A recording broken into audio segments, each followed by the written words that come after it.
हरे भरे पहाड़ियों के बीच एक गांव था जिसका नाम था व्हिस्पर्स। जब हवा पेड़ों से टकराती थी तो ऐसा लगता था जैसे कोई राज की बातें कर रहा हो। गांव वाले साधारण जिंदगी जीते थे। विजय नाम का एक जवान लड़का था। विजय अपनी तेज अक्ल और हाथों के लिए जाना जाता था। वह एक उस्ताद चोर था, किंवदंती बन गया। एक अमीर व्यापारी सोने और जवाहरात से भरा संदूक लेकर गांव से गुजरने वाला था। सेठ रामलाल बहुत धूमधाम से अपने आदमियों के साथ गांव पहुंचे। उनके साथ बहुत से लोग थे। उनके घोड़े रेशमी कपड़ों से सजे हुए थे और नौकर इधर-उधर दौड़ भाग कर रहे थे। सेठ रामलाल ने व्हिस्पर्स गांव में ही रुकने का फैसला किया और सबसे बड़ी झोपड़ी में ठहरे। वो अपने धन के बारे में और अपने खजाने की सुरक्षा के बारे में खूब शेखी बघार रहे थे। व्यापारी के धन की खबर जल्दी ही विजय तक पहुंची, जो उस समय अपने पसंदीदा बरगद के पेड़ के नीचे बैठा था। यह कोई मामूली चुनौती नहीं थी, यह एक सुनहरा मौका था। विजय की उंगलियां बेसब्री से फड़कने लगीं। उस रात जैसे ही अंधेरा व्हिस्पर्स गांव में छा गया, विजय ने अपनी योजना पर काम करना शुरू कर दिया। उसने मुखिया की झोपड़ी का ध्यान से मुआयना किया, पहरेदारों को देखा, संदूक कहां रखा है और हर मुमकिन रास्ते को परखा। विजय अपनी ताकत से नहीं, अपनी चतुराई से काम लेता था। वो जानता था कि वो पहरेदारों से ज्यादा ताकतवर नहीं है, इसलिए उसने उनकी ताकत का इस्तेमाल उनके खिलाफ करने का फैसला किया। उसने मुट्ठी भर जुगनू इकट्ठे किए। उनकी छोटी-छोटी रोशनी दूर से देखने पर तारों की तरह टिमटिमा रही थी। जैसे-जैसे चांद ऊपर चढ़ता गया, विजय मुखिया की झोपड़ी की तरफ बढ़ने लगा। उसने कुछ आवारा कुत्तों की पूंछ पर जुगनू बांध दिए और उन्हें झोपड़ी के पास भगा दिया। अचानक हुई हलचल और टिमटिमाती रोशनी से पहरेदार चौंक गए और उन्होंने उस तरफ ध्यान दिया जहां से आवाजें आ रही थीं। उन्हें केवल कुत्ते दिखाई दिए, जिनके भौंकने की आवाज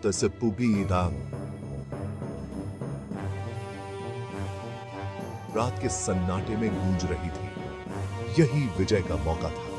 वह साये की तरह पहरेदारों के पीछे से निकल गया। उसकी चाल इतनी धीमी थी जैसे रात की हवा बह रही हो। वो अंधेरे में घुल मिल गया था। झोपड़ी के अंदर सेठ रामलाल गहरी नींद में सो रहे थे। विजय पहले ही अंदर घुस चुका था। खजाने का संदूक कोने में रखा था और दो पहरेदार उसकी रखवाली कर रहे थे। वो भी सो रहे थे। विजय मुस्कुराया। उसने एक छोटी सी थैली निकाली। विजय ने सोते हुए पहरेदारों की तरफ पाउडर उड़ा दिया। कुछ ही पलों में उनकी नींद और गहरी हो गई। उसने सावधानी से संदूक का भारी ढक्कन उठाया। अंदर चमकते हुए खजाने को देखकर उसकी आंखें खुली की खुली रह गईं। जैसे ही सूरज की पहली किरण ने आसमान को रंगना शुरू किया, सेठ रामलाल की आंख खुल गई।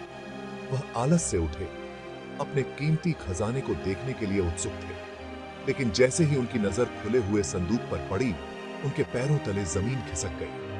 वह खाली था, खजाना गायब था। उन्होंने अपने पहरेदारों को आवाज दी और घबराहट में चिल्लाने लगे।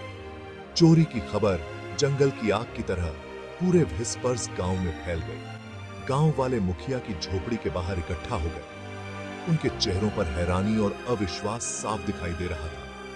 सेठ रामलाल ने चोर को खोजने और अपना चोरी हुआ खजाना वापस पाने की कसम खाई, लेकिन अपने मन में वो चोर की चालाकी की दाद दिए बिना नहीं रह सके। इस दौरान विजय दूर से यह सब देख रहा था। उसके चेहरे पर एक शरारती मुस्कान थी। वह अपने बरगद के पेड़ पर वापस आ गया था, चोरी का खजाना सुरक्षित रूप से छुपाकर।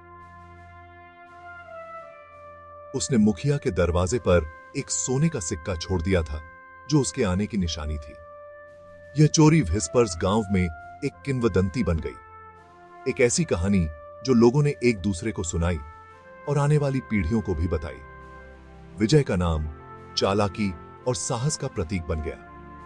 वह अपने समय का रॉबिन हुड था, एक ऐसा नायक जिसने अमीरों को चकमा दिया और उनकी लूट गरीबों और जरूरतमंदों में बांट दी।